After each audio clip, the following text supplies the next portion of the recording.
How is everybody? Good? Good, thanks. How are you? Good, good. Doing fine.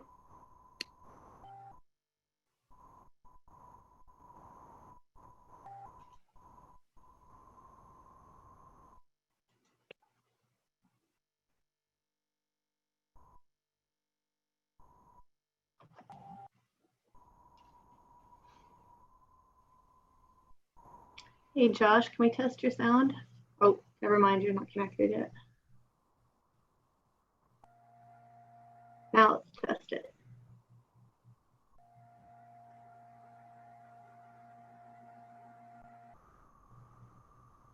Oh, sorry, Don. Hi, Don. Perfect. Thanks, Josh. No worries.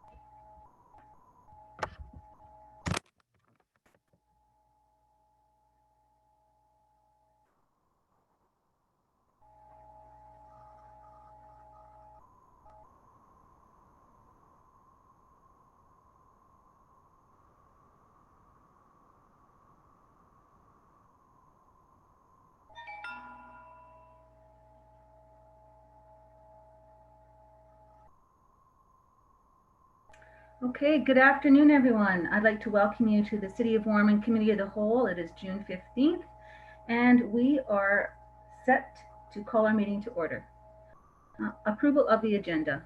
Motion, please. Councillor Philipchuk, is there any additions or? I guess we had a seconder with Councillor Peterson. All in favor of the agenda? Thank you.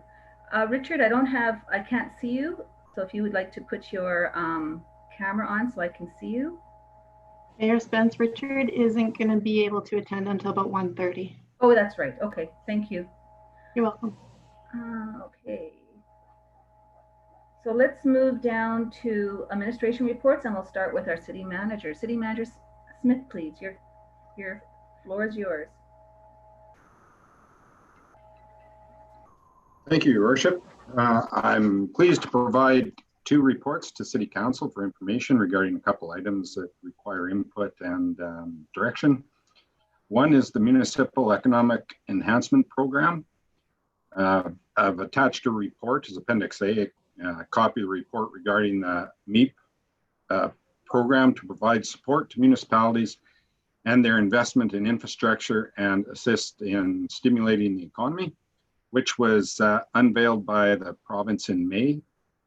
Part of the criteria requires City Council to select a project or project plan and signing a funding agreement with a resolution supporting the project. We've provided three options: the new arena, lift station number 3 replacement, and also the lagoon expansion project. We do have a recommendation. As we know, the lagoon expansion and improvement project will be going ahead this year and has been approved by the Infrastructure Canada Investment Program. Funding is recommended that the City Council enter into an agreement with the Ministry of Government Relations regarding the MEEP funding utilizing the lagoon and expansion improvement project as the application for the application in the project plan. Okay. I also have, can we maybe just stop there and just maybe speak about that one first, and then we'll move on to the next one? Okay, so we have a recommendation in front of us. Does anyone have any questions or comments about that recommendation? Councillor Tooley. Just a couple of questions for clarification, City Manager Smith. First one is with utilizing that funding for a project that we're already receiving provincial and federal funding for. None of that does that jeopardize any of that funding? And then maybe I'll ask the second part at the same time. Just if we are moving forward in that manner, using it for the lagoon project, are we then going to just utilize sort of a similar amount and transfer it to reserves for future upgrades or future projects?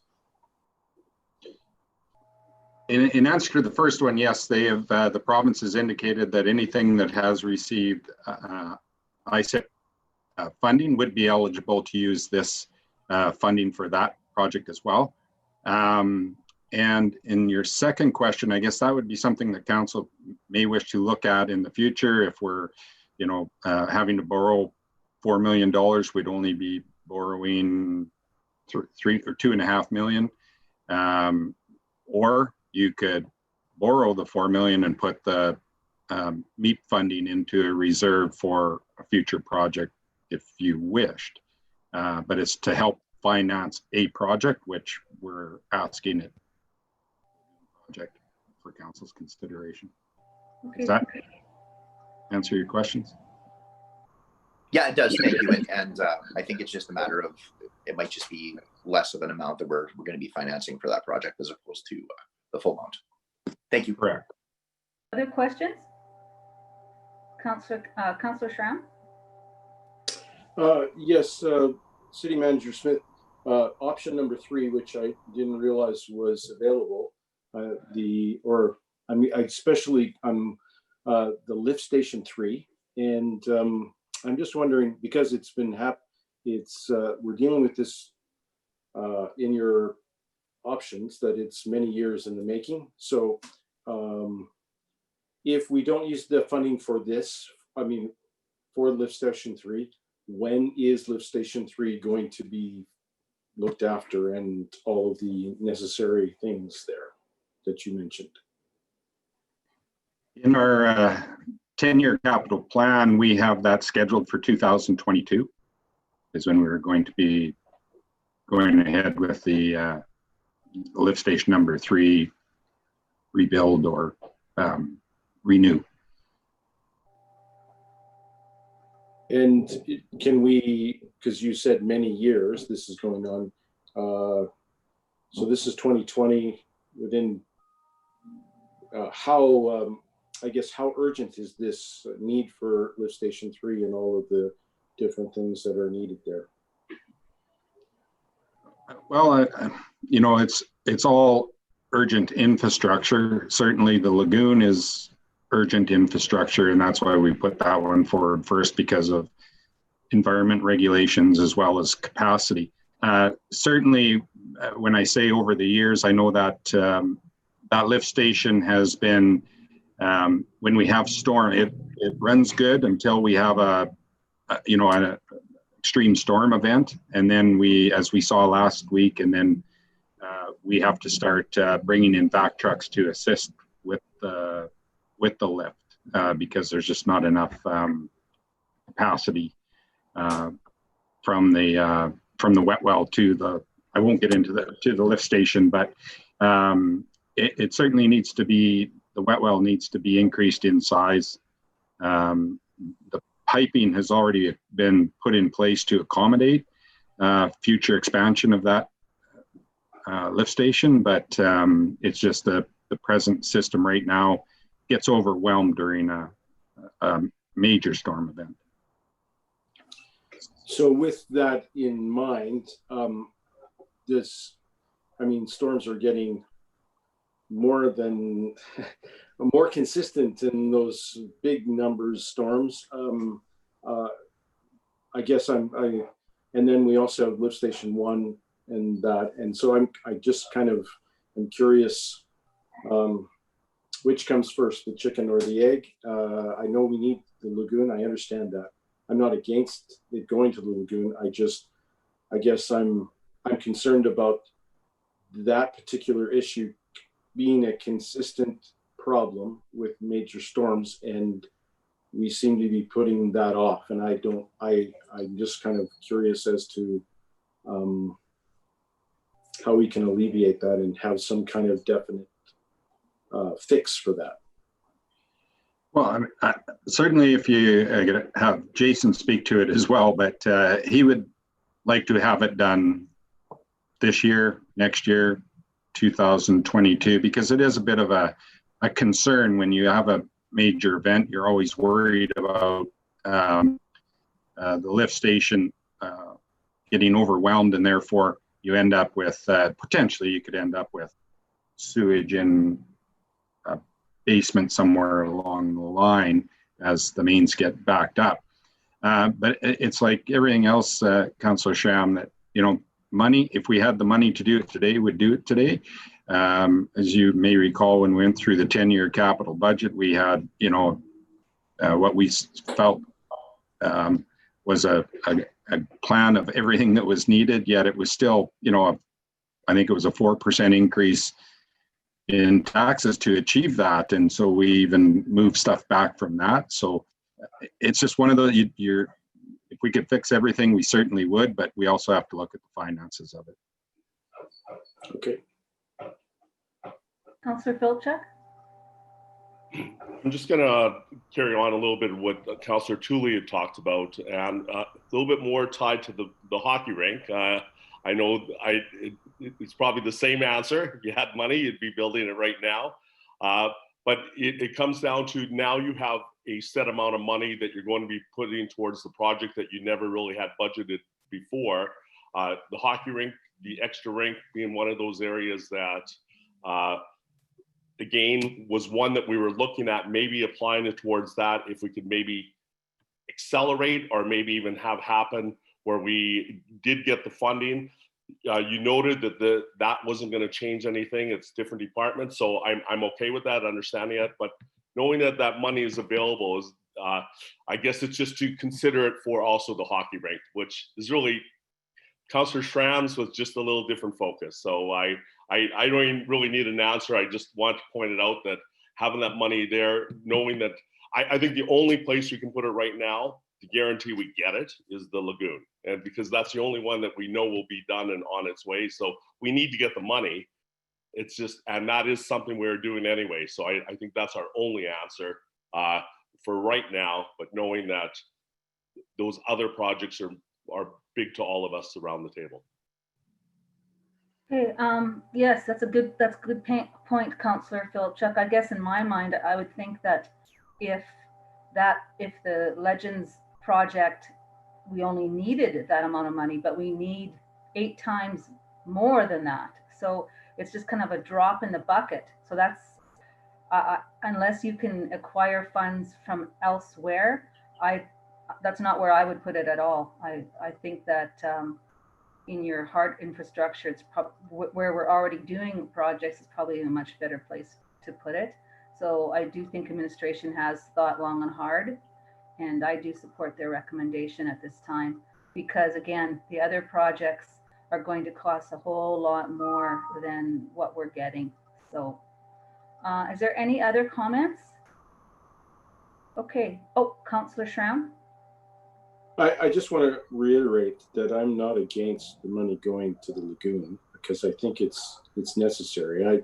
I don't want to be pictured that I'm against something for something else. I guess my concern is when we talk about the issues of environment and this one keeps happening. I understand we only have so much money, but I think we as a council need to, you know, be aware of that lift station and the problems that it's occurred. Well, I would agree 100% with you, Councillor Schramm, as I live right next door to it.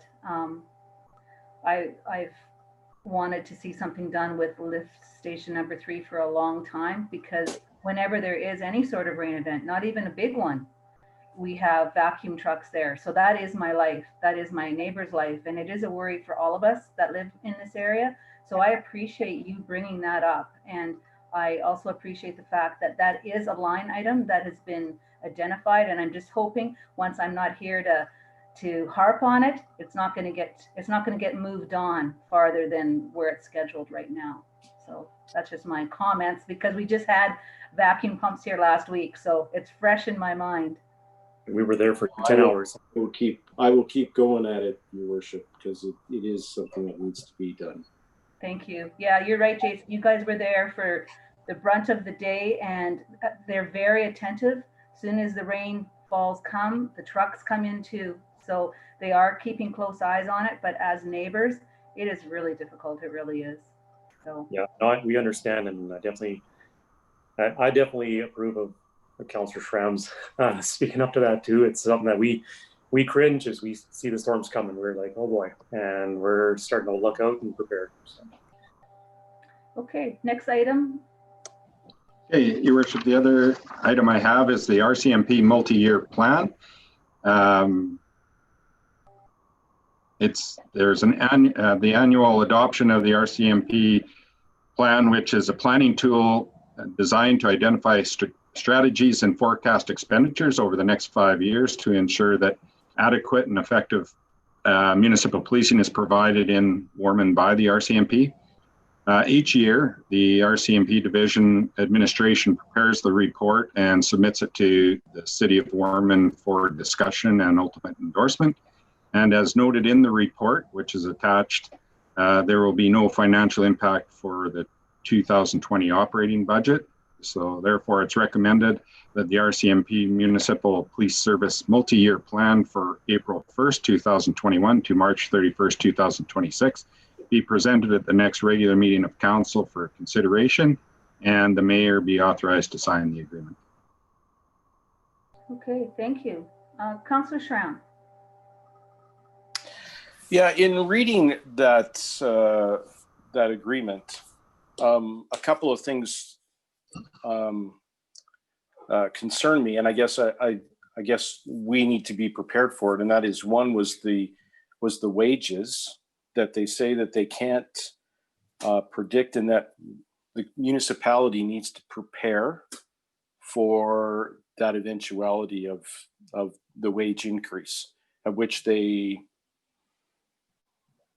kind of give you a rough outline, but we still have to prepare for whatever that is. I guess, City Manager Smith, how are we preparing ourselves for that?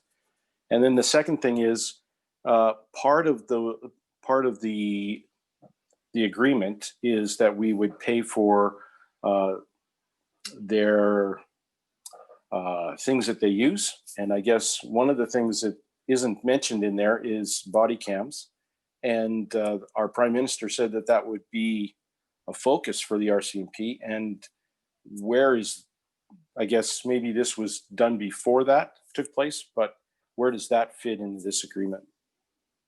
So that would come every year. Like you probably would have a few years ago would have received the same type of documentation that might say there's going to be an increase of X amount of dollars for radio equipment or towers, or different things for the equipment in cars and so on.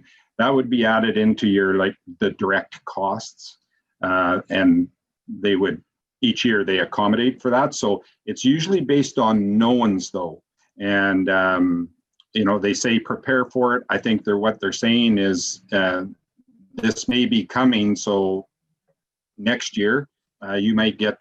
Don't be surprised if there's an increase in salaries. They just don't predict it out right now in their 5-year plan, because they weren't sure of that. That would be now they might be sure of the body cams if that's what's going to happen, but it might be 2-3 years before it's rolled out as well. So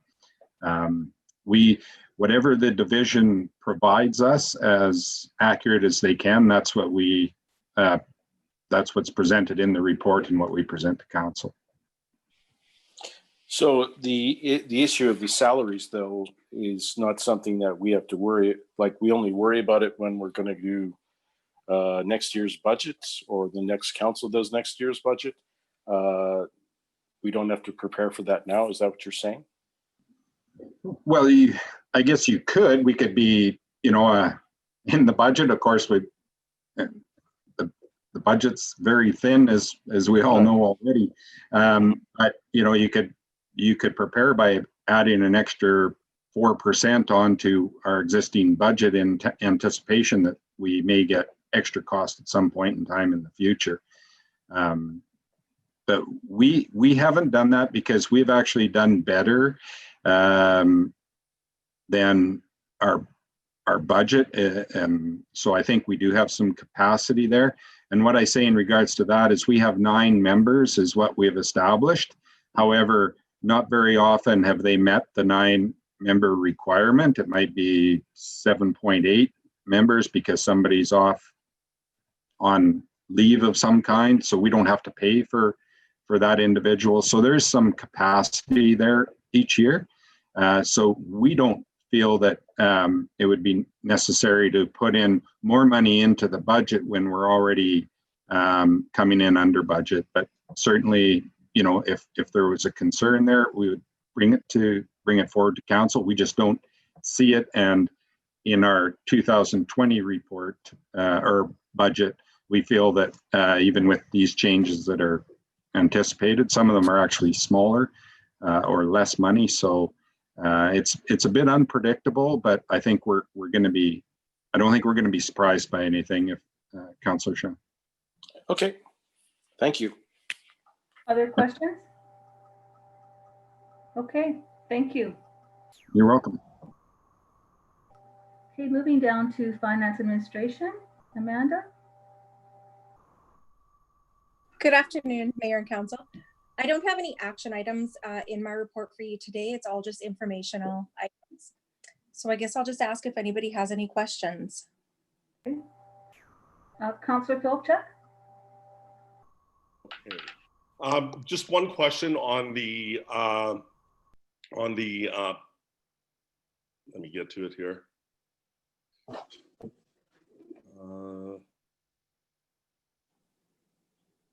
Sorry. Take your time.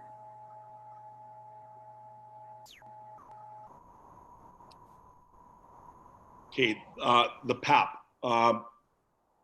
Just wondering if a person misses one payment, what I'm reading there is that they're off the program automatically. Is that what happens, or is there a way, or can they get back on? And I just think of situations where a person was unable to pay for 1 month, but then really wants to be a part of it. They've already obviously paid to stay on there, but by what I'm reading, it sounds like if somebody can't pay for a month, they'd be taken off and then have to reapply, or what's the process with that? If they miss a payment, they have to come in and make that payment before they can go back on tips for the next payment. Yes, right. For the next. Okay, thank you. Any, Councillor Schramm? Sorry, I just seem to be always talking, but Amanda, the issue with the tax appeals, is there anything in, because this one keeps coming back, is there anything that we need to do in regards to this, or I'm just kind of confused because it keeps coming back, and I realize that Sam is working on our behalf, but I'm just concerned, is there anything on our behalf that we have to do in fixing this, that it always comes up? There's nothing we do. We just rely on SAMA's expertise in their assessment knowledge. This is, I believe, a provincial issue too. So I believe that other cities in the province have been having concerns with evaluation of motels over the last few years as well. Okay, thank you. Anything else? Okay, thank you. Thank you. Okay, moving down to City Clerk. Dawn? Hi. Hello. So my report is there in front of you. There is a few different things regarding the election that we do need to discuss and bring to a regular meeting of council. So I have it out there. Do you guys want me to put the report up on the screen? I think we have it in front of us, so. So the first one would be polling place for the 2020 election. And I was recommending the Legend Center. Due to the size of the Legend Center, if we still have the social distancing going on, we'll be able to spread people out and the polls out nicely there. Polling map. Maybe we'll just ask if anyone has any questions or comments about the polling place first. Councillor Tooley? Yeah, just want to double check around, I guess realistically at this point, we're not certain of what activities are going to be looking like and what bookings are going to be taking place in the Legend Center at that point.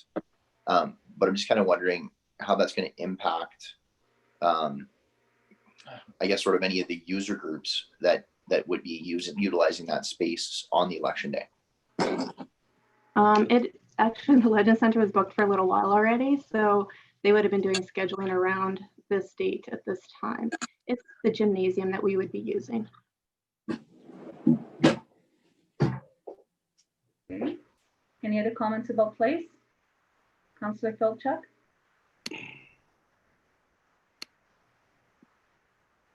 Is that just for the general election, or would that be also for the advanced polls? Like, I see that you had for the advanced polls, but I sort of wondered about that too, because if we do have a lot of activities and there are social distancing things that are happening, I get it for the election, completely on side.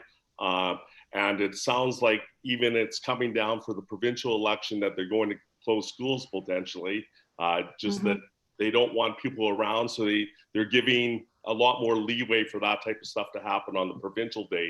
So who knows what will happen with the municipal one? It really is driven.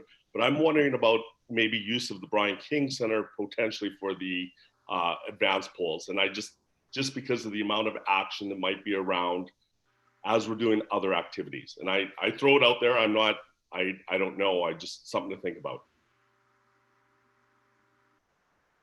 Dawn, I think you might have froze. Freeze frame.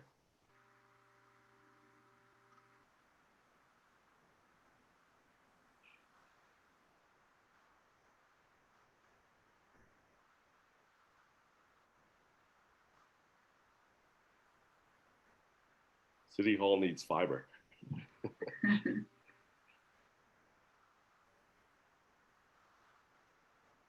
Okay, I think that she's probably coming in. Oh, here she is.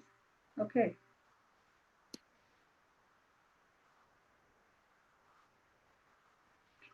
Can't hear you. Sorry, do we have everybody back on? Yeah. Okay. So yeah, for the advanced polls, I had booked the child minding room, which is kind of off to the side on the main floor when you're coming in. I wasn't really sure how busy the advanced polls would be if we needed a larger space like the Brian King Center. There would be a way where we could have people kind of coming in and out so that they're not standing next to each other by coming in the main door and then out the doors that would go into the pro sport there. They kind of have a little entrance off the side there. So we wouldn't be using the big gym for advanced polls. I know in a couple past elections, there was some hiccups with the advanced polls being in the Legend Center because of current council members being in the center themselves. So, well, is that going to pose a problem? I don't see that we have any events that they would be at. I'm not sure. We'd have to see what everybody's calendar is like and if they could avoid the Legend Center during that time. And that I didn't look into. Well, that's why I'm just wondering for advanced polls, if they are away from the Legend Center, might be a better place for them. I just know the problems that we've run into in the past. And as councillors that are running for re-election, it was not a good situation at all. And chances are you're going to be in the Legend Center more than you're going to be in the Brian King Center during that time, because there's so many different things going on in the Legend Center. So it's hard. It's really difficult.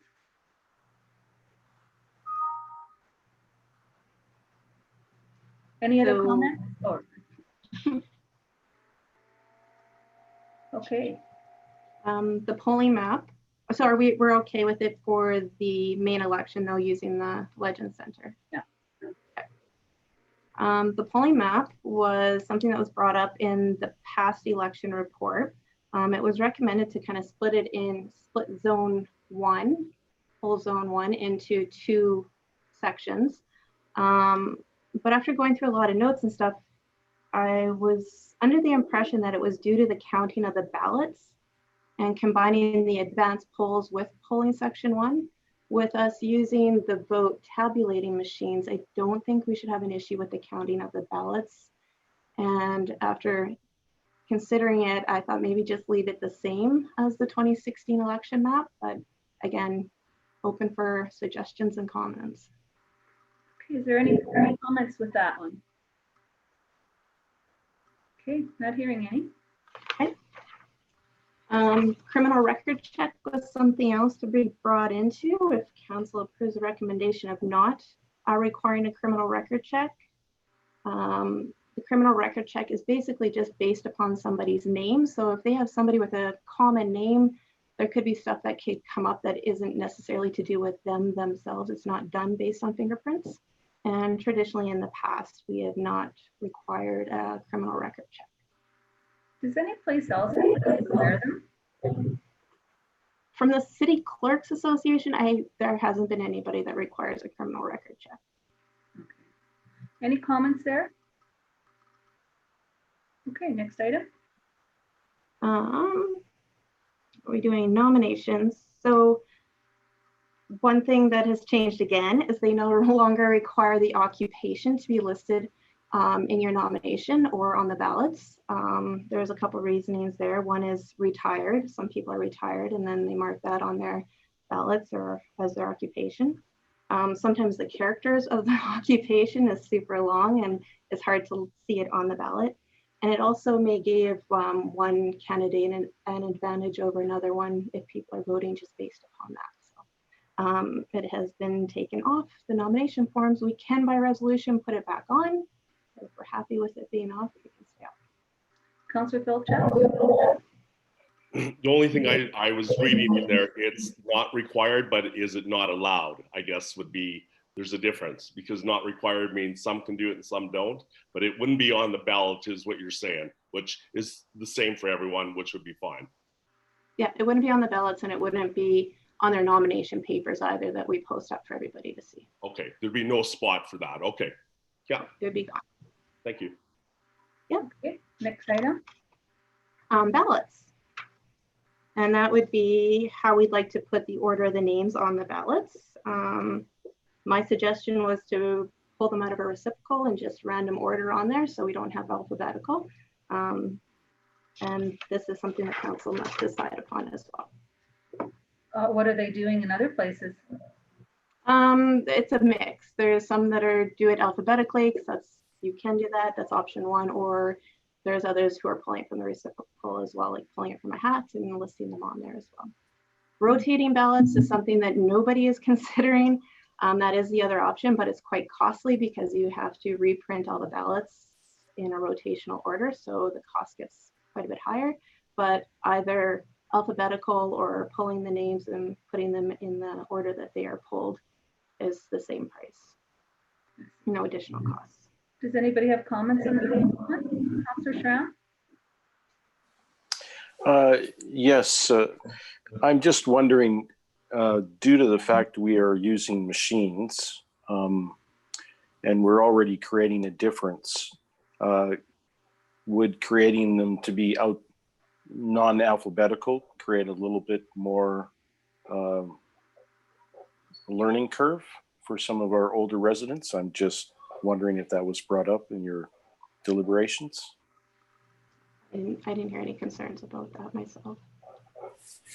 No, I haven't Okay. actually brought that up either. Well, it's always been alphabetical. And when you throw in a new thing you're doing, then you're throwing in that the names are not alphabetical. I'm just wondering if that, because I don't know the machines, I've never, so I was just wondering. Okay, any other comments? Okay, next item. Advanced polls, which we were just talking about previously. I did have a few listed here. One of the recommendations as well from the CDC, that's the Center of Disease and Control and Prevention, was to increase the number of advanced polls this year. That would be to try to cut down the number of people actually coming in on election dates and hoping we can keep traffic going smoothly. One I had was for the Warman Drop-In Center, and then the other three listed on November 3rd, 4th, and 5th were at the Legend Center Child Minding Room. So yes, any recommendations on those? There's variations in times there too. Some are from 10 a.m. to 3 p.m. There's one more of an evening one from 5 to 8 p.m. and then another one from 10 a.m. to 3 p.m. Any comments? Councillor Felcher? Just a quick one with it. I over the years, I've started to see more and more people take advantage of advanced polls. This year, even more so, I think there's going to be those that happening. Just anybody that's vulnerable will probably look away from staying away from election day if there's good options for them. So I appreciate that there's more. Again, I would probably try to go to the Brian King Center myself, just from the vantage point of, if it gets to be a lot of people, you have the space to deal with it and have people inside instead of outside potentially. Because we are talking November 9th, so it could be fairly ugly outside. Yeah. Okay. I can look into booking the Brian King Center for the advanced polls. Hopefully they're not booked up yet, but I will look into scheduling those areas. Okay. Councillor Schramm? I agree with Gary. I just want to say that I think the seniors drop-in center is a little bit congested because there's only one door, and we're talking October. With all the stuff that goes on, and we're into flu season again, I guess I'm just concerned that there's not enough space. So that's just, I'm jumping off with Gary there with the same concern. I'll look into the Brian King Center and change the location of them if it works with their scheduling there. Good, thank you. Special polls? Yeah, the special polls. So instead of actually setting up a special, oh, sorry, Councillor. Oh, Councillor Peterson? I noticed you went past the voters list one. Is that? Oh, did we? Oh, yeah, we did. That wasn't mentioned. Okay, back up to voters list. So yeah, a voters list is, if we want to put a voters list in place, it's very expensive. And I've been told that it changes continuously. So you could have it in place and come up to election day and it could be a bunch of names removed or have to be added to it. It was recommended by the City Clerks Association not to go ahead with a voters list and just to create a voters poll book out of the registrations that come in. Is there any comments? Okay, moving down to special polls. Thank you. Okay, special polls. So what we would normally do, or what we could do, is set up a polling station at the seniors' homes on election day. This would require us to hire additional election staff. So one of the options would be to discuss with them if they'd be interested in doing advanced polls at each, the Diamond Care Home and the Mennonite Special Care Home as well.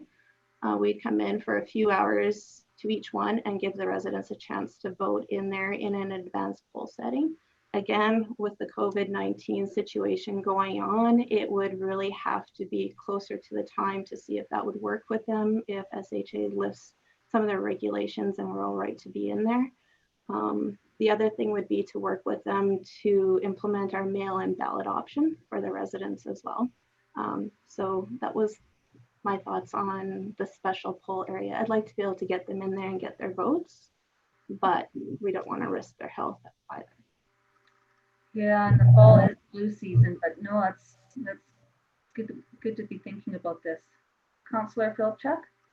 Yeah, and I think you mentioned it in there too, the mail-in ballot option seems like a good option for anybody that's vulnerable. Like I think, and yes, there's probably going to be an increase, but if it's not the masses, I think we'll be okay. But I think that option and having that available and ready probably as soon as the provincial election's over to get going with that would probably make sense to me too. Okay. Remuneration. So there is a chart that was, all of us again with the City Clerks Association kind of submitted our numbers and they did put a chart together. I looked into what the provincial election workers were going to be making for this upcoming election. Also chatted with their neighbors down the street in Martinsville to see what they were doing. And my recommendation there is for supervising returning officer to be, basically everybody to be an increase of $2 from our 2016 election. So $19 an hour for the supervising returning officer, deputy returning officer at $18 an hour, poll clerk and information officer at $16 an hour. And then when we do our training sessions, it would just be a flat fee for the sessions of $40 per. So this is different from community to community? Yeah, it is actually, because the counselors can set them. Some of them go according to what the provincial, or a little bit under what the provincial election is doing. But yeah, everybody kind of sets their own dollar amounts there. Okay. Any comments here? Okay, well, yeah, you've done your work here, so it looks good. All right, and then this is up for, we don't have to decide on this right away, but just to throw it out there, going through notes again, and council and committee meetings for mayor and council. It was noted that administration was only to provide discussion or decisions and information that was needed immediate attention. So I was wondering if we wanted to continue with the October 19th committee of the whole meeting, or just do our 2 regular meetings and between election day and nomination day. The other thing was also to consider is any city ran events, which would be our WOBE and Hazardous Waste Day, that it be noted that council members should not attend if they will be running in the election. We don't want to get the city involved in candidates out there, so that was just something to consider here. And I think we would need to have that conversation after the 2016 election. Let's open the floor to Councillor Peterson. Well, a couple things. I guess the first would be as far as WOBE goes. So that what I guess you're talking about council participation in the city booth and that, or council being at WOBE at all? Because, like for example, my business, we've had a booth in the last 2 WOBEs and planning on doing it again as just something that we've always felt that living in Warman that we should be part of that. And I would say, oh, sorry. And then my second question was about the council meetings and that. I thought I remember us talking about a lot of the cities don't have any meetings from when the nominations close until the election. And I'm just wondering where that's at, what other cities are doing in that regard. That is something I'd have to pull them. I believe that there was some that were continuing to do them and some that completely stopped. So I could do a poll with the clerks and find out who exactly is doing what. It was noted that in 2016, you guys did do them, but they were very bare bones meetings, like passing the accounts. Anything that needed a decision immediately was brought up. And other than that, there was nothing new presented. That was kind of why I suggested not doing the committee of the whole meeting, because that's usually when we bring a lot of new stuff for council's information to consider at the next regular meeting of council. So yeah, and as far as WOBE, I don't believe you should be helping out at any of the city booths. If you're there as Trevor Peterson business owner, then that would be all right, but not using it, you know, not presenting yourself as a candidate at a city event.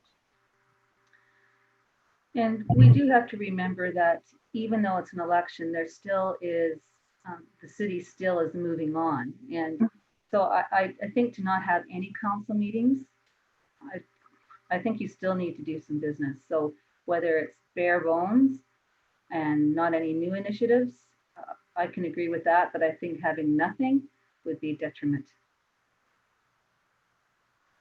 Councillor Feldchuk?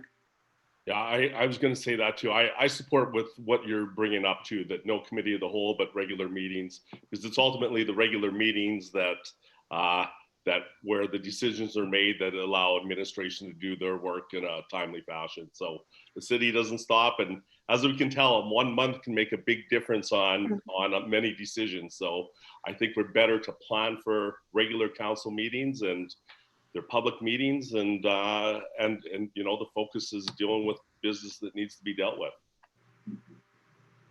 Okay, anything else? Moving on to the next. And We've already had this conversation.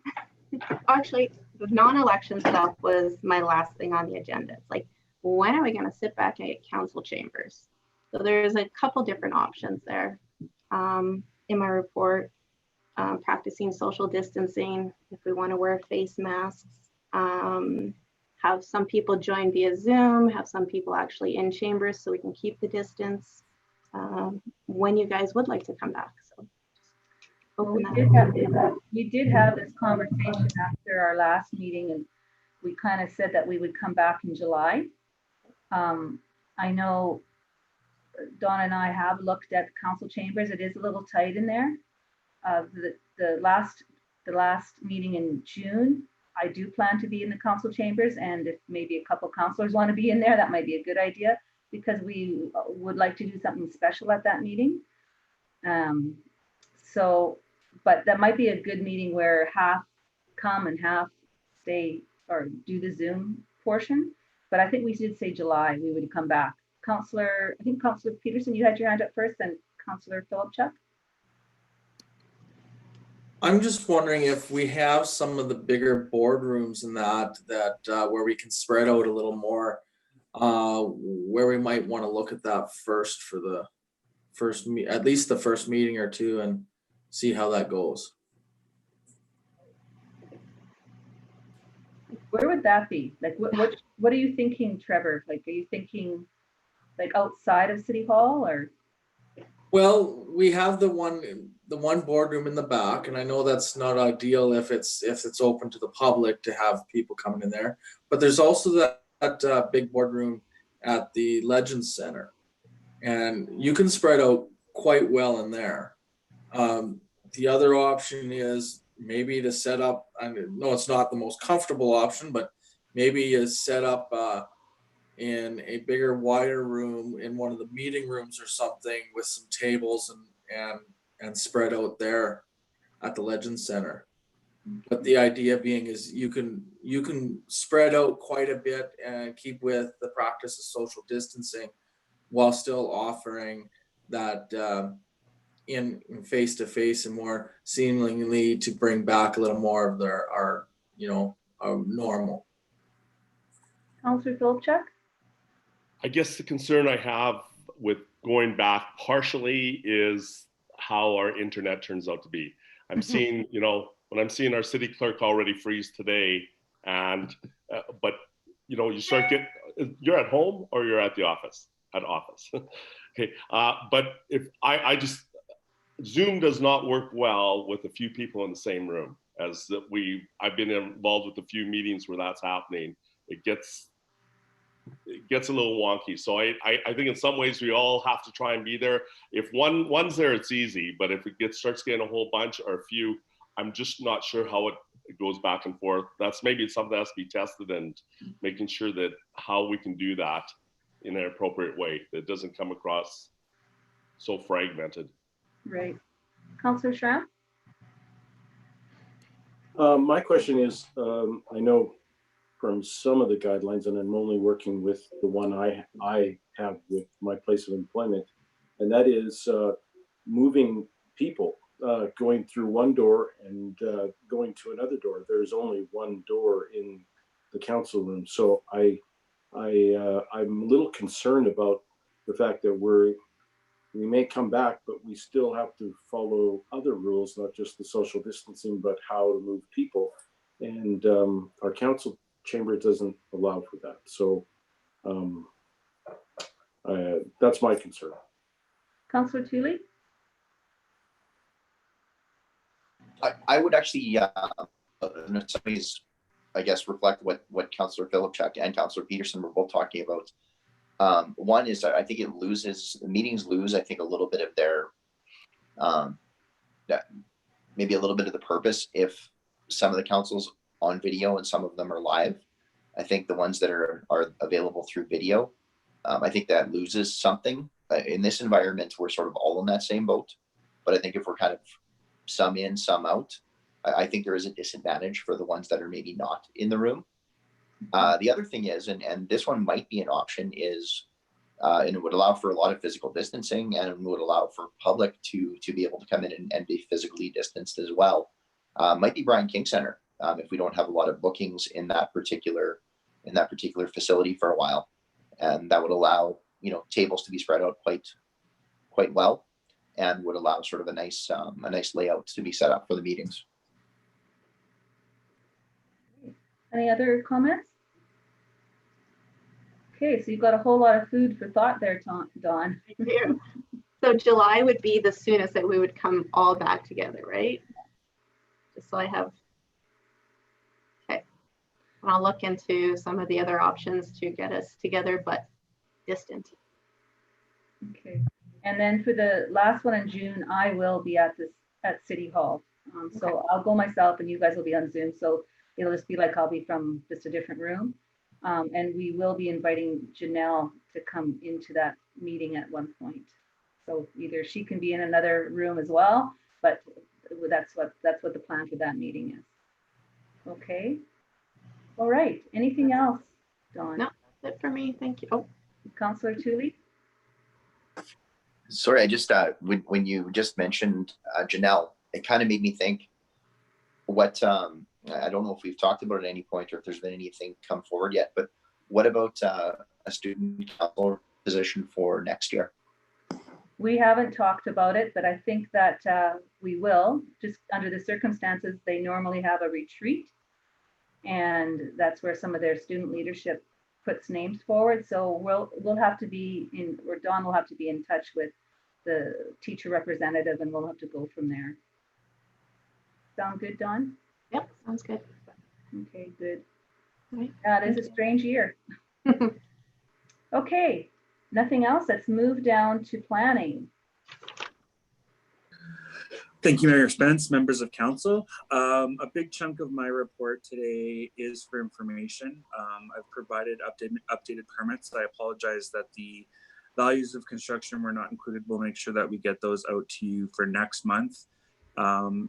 Again, numbers, considering everything kind of the world's going through right now, I don't think are horrible. You know, we're keeping pace with last year, so to speak. And, you know, there's even considerable amount of permits that came in from kind of the end of May to kind of last week. And the last week we were doing the report in June. So not horrible. We'll keep tracking them as no one has an hourglass to say what's going to happen kind of moving forward, but we'll keep tracking them and providing the information to council. Same thing with real estate numbers. Listings were actually, I guess, up opposed to total listings just slightly down from last year. A couple items for discussion today. The first one is a bylaw update to the zoning bylaw fees. This has kind of been discussed at council on a few different occasions. Basically, it was taking some of the fees that we charge for different planning type exercises and putting them under a fee schedule where we would actually charge the fees out kind of prior to starting to process the application. So these fees are based on staff time, any materials, advertising costs that we need to do. And we even take into consideration sometimes how many council meetings something will have to go to and those types of things.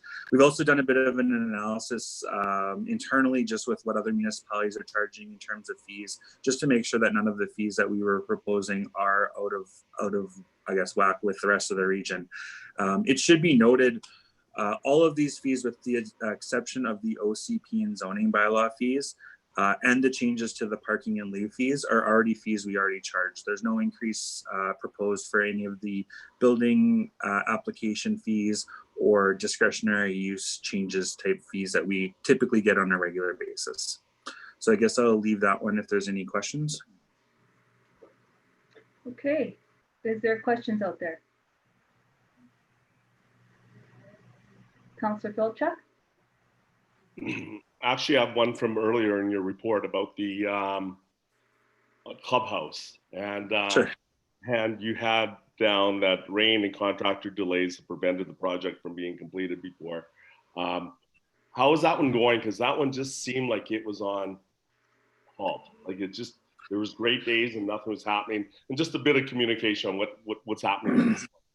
Yeah, so to be completely honest, I don't think that the city is overly happy with the amount of progress that the contractor has been making. It's a fairly, besides the underground work that happened last year, a fairly small distance in terms of road construction, and generally speaking, a fairly easy project that probably should have been completed already. If it was a major roadway that, you know, we were blocking traffic from, or that we had serious concerns about the effect on general population of Warman and their day-to-day lives, we probably would be looking at some next steps in terms of enforcement and what we could do to speed the contractor up. Unfortunately, just due to the scale of the project and what our options would be, you know, the next option to kind of, I guess, light a fire under the contractor would be legal options, and obviously those always get quite costly, and we have to balance kind of the benefit that we may get out of it with, you know, the interference or some of the negative aspects that we're experiencing from the project. So right now we're taking more of a put pressure on the contractor, let's get this done type of approach rather than any sort of the legal approach. But we do know that, you know, if this does continue to get delayed, you know, the only option that we really would have is to kind of take a more legal type approach to it. We're hopeful. The contractor's been back out there this year. They've started work again, and we're hopeful that, you know, the work will be completed here in short order. But, you know, I've been saying that for the last year, and I've lost a bit of my credibility, definitely saying that. So, you know, we're going to just continue to monitor it and hope that, again, the pressure that we're putting on them, we can get it done here the next nice week we have. Unfortunately, this week does not look like that week, just looking at the forecast. But the next dry week we have, definitely from kind of the Monday on, we're going to be on the contractor trying to put enough pressure on that we get that work done. So you are communicating with them though, and they are given at least a verbal assurance on timelines? Yes, we have been communicating with them. Most of our communication with them is through our engineer who has done the tender and contract work. They've been telling us that they've been having some issues with staffing and those types of kind of reasons why they haven't been able to proceed as they would have liked, but are confident that they'll get the project done here this spring. Just due to the scale of project and like the timelines that we've been working with, I mean, there's got to be some internal pressure on themselves to kind of get it done as well. So I'm surprised it has taken this long, definitely for a project of that scale. Thank you. Councillor Peterson? I think I've brought this up before and I'll maybe mention it again, but the city of Saskatoon's approach where they've had basically hard deadlines imposed in construction contracts like these, and it's, you know, complete the work by the deadline, or there's per day fines that basically come off what the contractor collects on the end. And I think we need to take a really hard look at how that works with the city of Saskatoon and start using that ourselves. Yeah, and I think those are good comments. And we've looked with our pavement management contract this year and some of our other contracts. We've started to talk to our engineers about including clauses in the contract that do give us maybe a little more teeth to enforce drop dead deadline dates. The one reason in some cases we don't include those kinds of penalties and hard dates is because due to the scale of projects, sometimes it does affect your overall cost and some of the bids you will get on the project. I'm not saying that definitely, you know, depending on the scale of the project and if it's on a very important thoroughfare, you wouldn't want those kind of checks and balances in there to make sure that the projects are getting done on time. But in other cases, you may keep those out of a contract just to save on some of the pricing you're going to get. Because any kind of extra clauses you put in does affect the overall price. That being said, definitely something we're looking at with our bigger contracts for sure. We have chatted with Saskatoon too, just because they've been utilizing the same contractor as us, and according to them, they're having some difficulties as well with some of the timelines that have been proposed or that are working with this particular contractor as well. So we've been keeping a bit of a file on it as we go as well.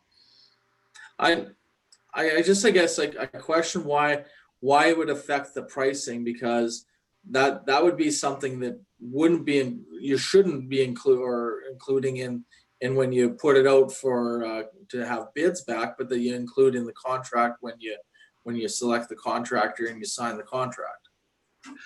So when we put out a tender, if there is like a drop dead date where we absolutely need something by, typically that is included in the tender.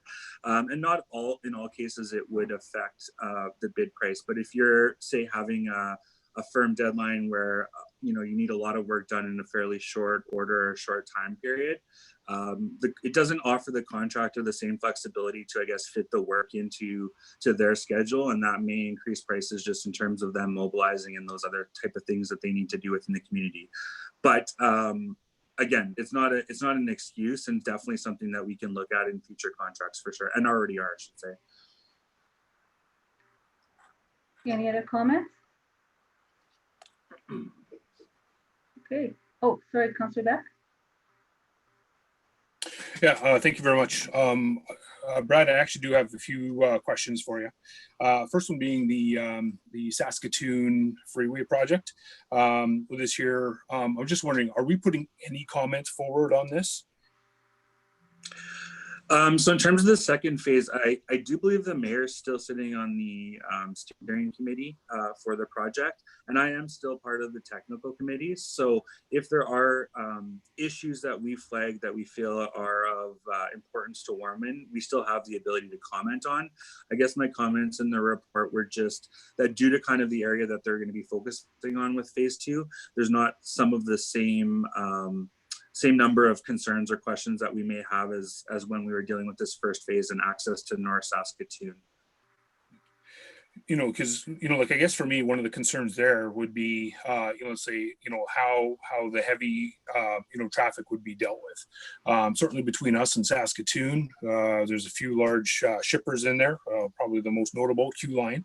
With this year, certainly a lot of their truck traffic ends up,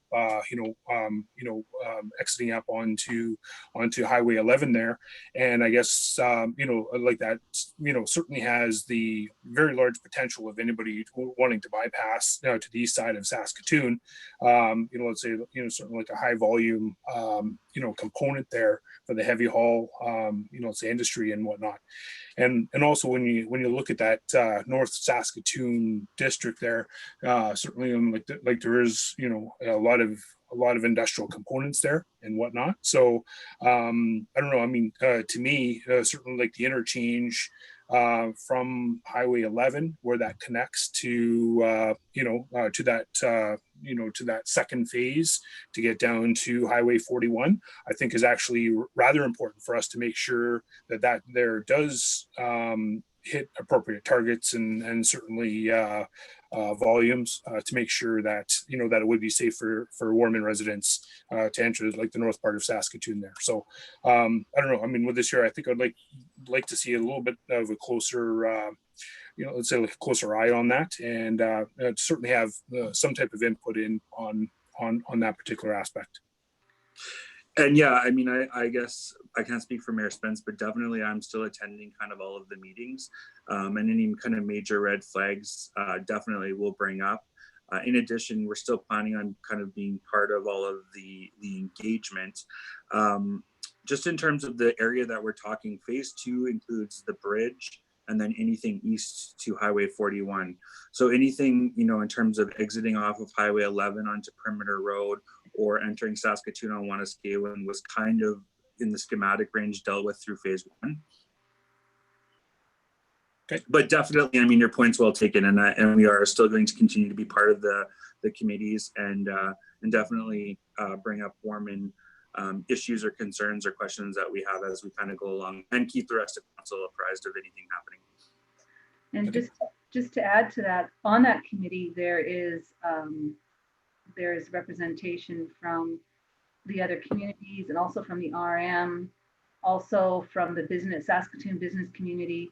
So a lot of those places where some of these concerns would maybe be more prevalent, they're sitting around that table. But as a resident or a concerned, if you have concerns, Richard, you can definitely go directly to the website and lodge those concerns. Yeah, and certainly with this year, I have signed up for their, for their updates and whatnot. I guess I was looking at something, from the city side of things in terms of carrying the the concerns of the entire city. But yeah, certainly this year in terms of my individual thoughts, I can certainly submit those also. I do have another question, and this is regarding the traffic light repair on 4th. With this year, are there going to be improvements to that system, or are we just repairing the components that were already there? So it is a bit of an improvement. So the loop that we'll be changing out, we're changing out with the new style loop, which we've changed out, I think, on most of the other existing lights already.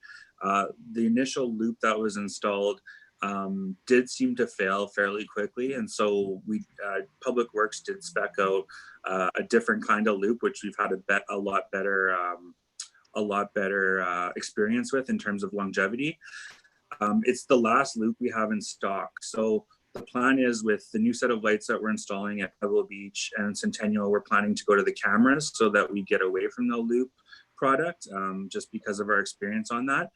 And the plan is now moving forward, if we do experience further loop failures at other older intersections, that we look into potentially changing those out to cameras too, as we kind of have to do repairs, just so that we're not continually going back to fix these loops. Okay.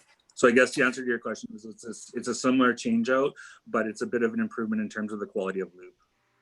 It's basically a cable that goes in the pavement that senses a vehicle on top of it. Okay. Right on.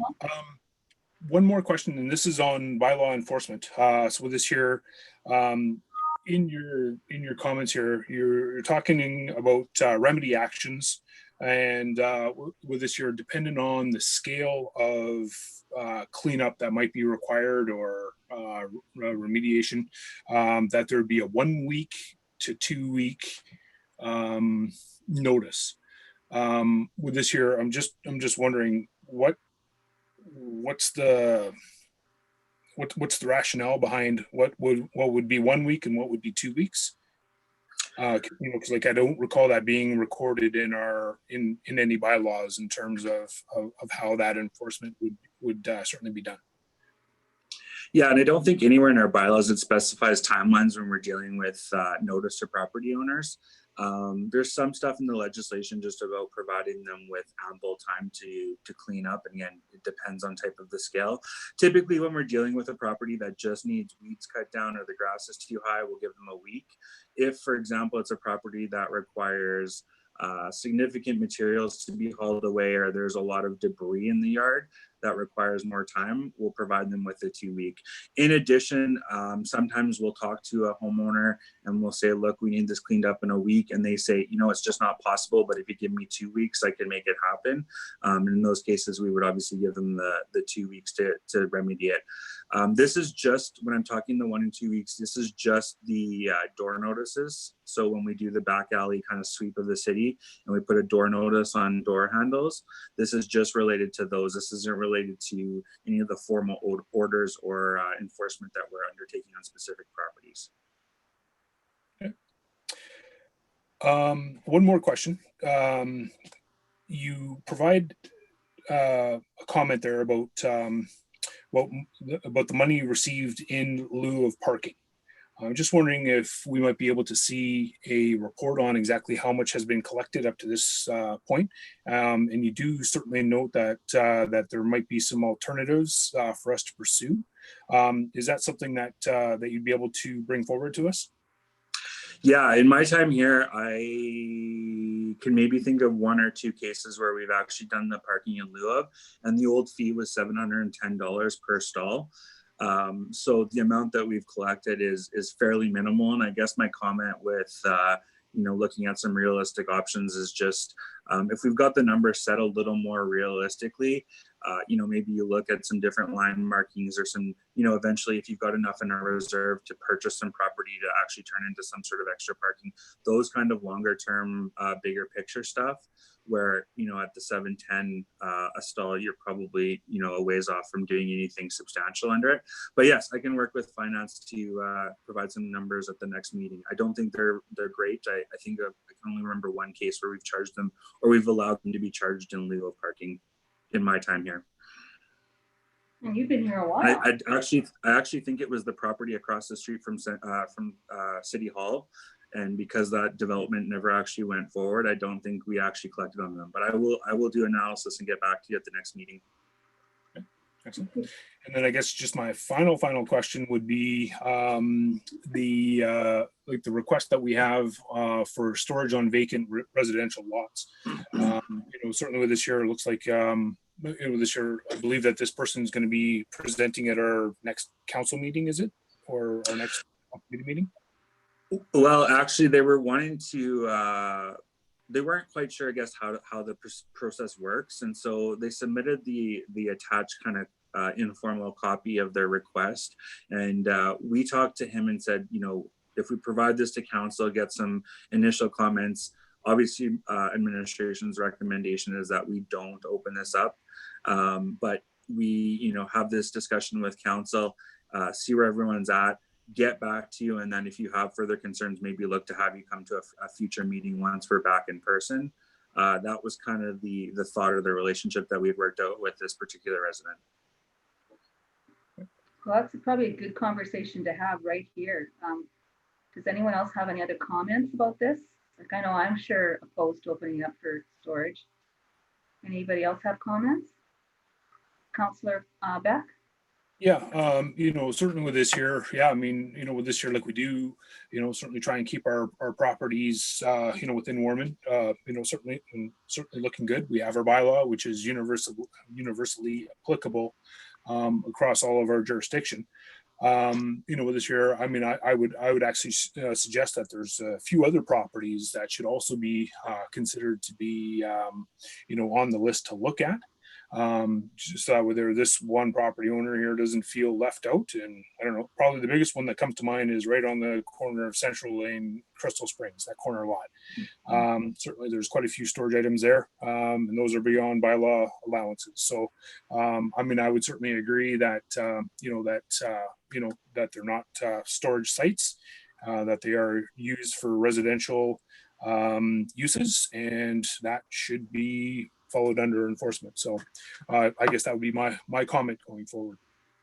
People are, excuse me just for a minute, because Richard just brought something up that, is there a reason why that one property on Central and Crystal Springs is allowed to use that big area for storage? Because that is been the practice there for a number of years. So why is that? So actually, the amount of storage that they do have and some of the things that they have stored there do not comply with our bylaw. Some of it does though, because actually the corner site right on the corner of Crystal Springs on the west side of Crystal Springs is actually zoned for commercial. So it falls under a bit of a different bylaw than what some of the residential properties would be.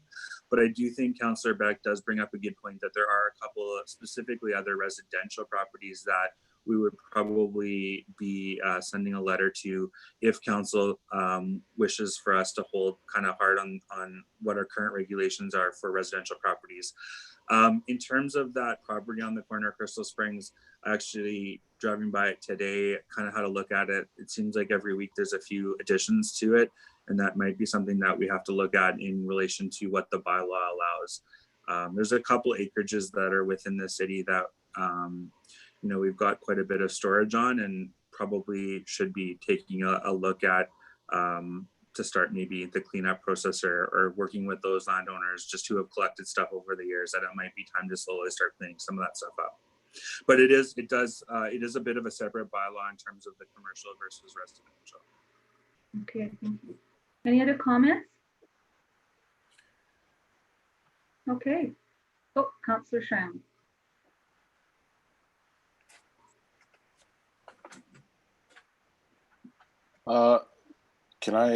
Did you see my hand, Your Worship? Yep. Okay. This part about the storage, I think I would like to see the bylaw first so that I know what it is we don't like and what we're allowing, because I don't think I saw that in your report, Brad. So if you could in your correspondence, maybe get that to us. I would appreciate it. Yeah, sure. And then sorry, go ahead. And then I have another question, but totally in a different vein. So just with the bylaw, a good point. I should have included the sections of the zoning bylaw, but basically in the zoning bylaw, without a principal residence on a residential property, you're not allowed to store anything on it. With the principal residence, then you can store the one vehicle that doesn't have a license. You can store an RV. There's certain things under that. But with no house on a residential property, there's basically a regulation that says there can't be anything stored on it. But I can definitely send that around. Just because I think sometimes the owners of these empty lots want to do something nice for one person because they've been asked. And maybe they're not aware of the bylaw. And then where is it that we draw the lines? It's there can be garbage cans all the way up to RVs. And what do we look at from there? What you're saying is our bylaw says nothing, right? Yeah, and I think, for the most part, with the exception of one lot on Brooklyn that I can think about, and a couple of other residential lots that have remained vacant in kind of pretty much developed areas, I think storage is fairly decent on empty residential lots, but there are definitely a couple that, I think we could take a look at. In this particular case, it has been a bit ongoing. We've had concerns raised by the neighbor, and I guess that's what brought us into the picture, is concerns were brought up from the neighbor. We discussed them with the owner of the property, and it's been ongoing for, a few months here in terms of them not wanting to move the stuff off the property and us saying it's in contravention of a bylaw. And so then the request kind of came, well, I'm going to kind of, see where council's head's at in terms of their thoughts on it. And then that's kind of where we ended up today. But I think good point in terms of providing some of that background information to you. Awesome. My other question is not in this vein, but Township Road 384, where are we at with that? Has the RM put down pavement or? So I talked to Adam with the RM of Warman Park, and basically Martinsville was finishing a section of that doesn't involve some of the funds that we are forwarding for the project, but finishing a section of the roadway within their own boundaries. And once that was complete, they basically have to come back, shape the rest of the road and pavement. And the intent was the contractor was intended to come back and finish late June. So I would anticipate here this week, next week, and they figured about a 2 to 3 week time period to finish it. Okay, because I've driven it and it at times seems very, it's pretty rough. It's an obstacle course. So I was just curious for the residents. Thank you, Worship. That's all I have. Okay, Councillor Beck. Yeah, thank you. Just going back to the unsightly properties with this year, certainly in terms of Brad, your comment here was, like this particular correspondence and issue had kind of come up from a complaint from a citizen. With this year, in your report, it says, let's say under the overall for April 2020, it is reported here that there are a lot of unsightly property animals and parking goals. With this year, one of the things that's not really documented in the bylaw reports are those unsightly properties. I'm wondering, is that something that could be added to the report so we can see that on a continuous basis, and just be able to kind of track those a little bit closer, and certainly just see exactly what it is that we are dealing with, and maybe get a little bit more detail on those. Sure. So are you just wanting kind of number of notices put out and kind of that type of information? Is that? Yeah, I'm like that would certainly be my thought there in terms of how many unsightly properties that we are actually dealing with. Because like there again, from that we can, certainly make sure that the bylaw is being enforced, and just know exactly how many issues out there that we are actually dealing with. Thank you. Yeah, no, totally. We can start including those numbers in the report. We now have our part-time bylaw officer. We recalled them as of last week. So the intent here is now to do our kind of annual alley blitz where we'll be doing a lot of the notices here in the next month. So I'll provide that information in the July committee of the whole report. Okay. And it'll be an ongoing line item in the bylaw reports from here on out. Thank you. Councillor Peterson? Can you refresh me, Brad? What do we have for fine options for illegal storage and unsightly properties in the bylaw? What do you mean fine option? Like what our fines are, or? I think it ranges anywhere from 200 to 5,000, if I remember correctly, but that's off the top of my head. I'm just wondering that instead of all these notices that never seem to be met and ongoing legal fees on our behalf that we have no hope of ever recovering with some of these, that if maybe we just start needing to, here's a notice and you don't comply by that point, here's your fines, and we just keep going with the fines until they're dealt with, or basically we're doing enforcement on the property tax side of it. Yeah, and I think that's a good comment. I just don't want to get confused the two different scales, I guess, of what we're looking at. There's the chronic properties that we're dealing with in Warman that we've had issues with year after year, and some of the ones that we've had to get legal involved in terms of enforcement. And in those situations, had to tread a little bit carefully. In terms of the alley kind of overall city sweep that we do with the door notices, we get very good compliance with those because a lot of them are just the weeds are too high, the grass needs cutting, take these tires out of your alley, like simpler type stuff that hasn't been around for years. So I just don't want to mix the two up, that we do get pretty good compliance for the work that we do with the alley and city sweep. But I agree that I wish there was an easier way to deal with the chronic ones that we have been dealing with for a number of years and have had to, spend legal fees on and those types of things. It's something that I can discuss with our lawyer. Again, it's with bylaw there, and I hate to sound like I'm making excuses, but just the way you tread and stuff with property rights and whatever else, you have to be somewhat careful with it. But yes, I mean, it's something that we have looked into and that we do look into in terms of just, continually kind of issuing a fine every 2 weeks after we go back and it's not fixed yet. It just seems to me that it would save us money in the long run. Put the onus on the property owner to fight the tickets, as opposed to the onus on us to enforce it. And then I would. To me, it would seem that would be the way to deal with the chronic problems, the chronic offenders for unsightly and the chronic offenders for improper storage and things like that. And I'd love to find a way that we could deal with them, quickly and just get it off our plates, because it has been something that's been hanging around.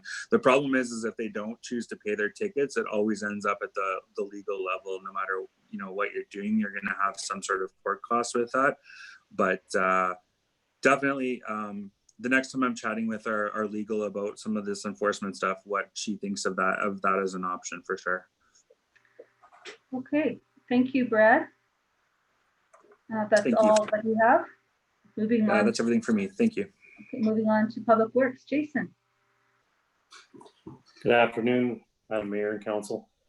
Spring weather continues to be a challenge as we try to attend to our long to-do list. As you probably noticed as well, quite a bit of wind and some rain here lately. Included in my report is mostly information. At the end, there are some updates as well from prior committee of the whole meetings, including Councillor Beck's request for opening on both sides of the garden waste disposal bins. I did check, and those bins aren't there yet, the newly built bin, but we are expecting it soon. Just as far as some interesting information, or something you might find interesting, is the amount of rain we had previous week. We pumped from Monday through Friday finally shut off there at the end of Friday, and about estimated about 13.5 million gallons of water just from the large holding pond alone. I have nothing further to add to my report, and welcome any questions if there are. Does anybody have any questions? Councillor Philipchuk? Yeah, I just want to let you know that the one bin is there, and I appreciate that it was sort of added. And now again, it's because it's open on the other side. A lot more of it is being used. So really, both side access. I was there on the weekend, and there's something there. So there's two there, but the second one now has both sides access. So I think the timing is right, because I know this is a request that we've had in the past. And part of it is these are our bins. So these are ours, we own them. And so it was, you can't just do it, but obviously great timing with this. So appreciate it. Okay, so that second bin, I didn't have a chance to look this morning, so it was there on the weekend. The second, they're both open now? Yeah. Okay, Councillor Bath? Yeah, thank you. And certainly, Jason, thank you very much for your work, you know, and certainly reporting back on those green bins. So thank you very much for that. I was a little bit curious to see the comments about speed through your construction zones.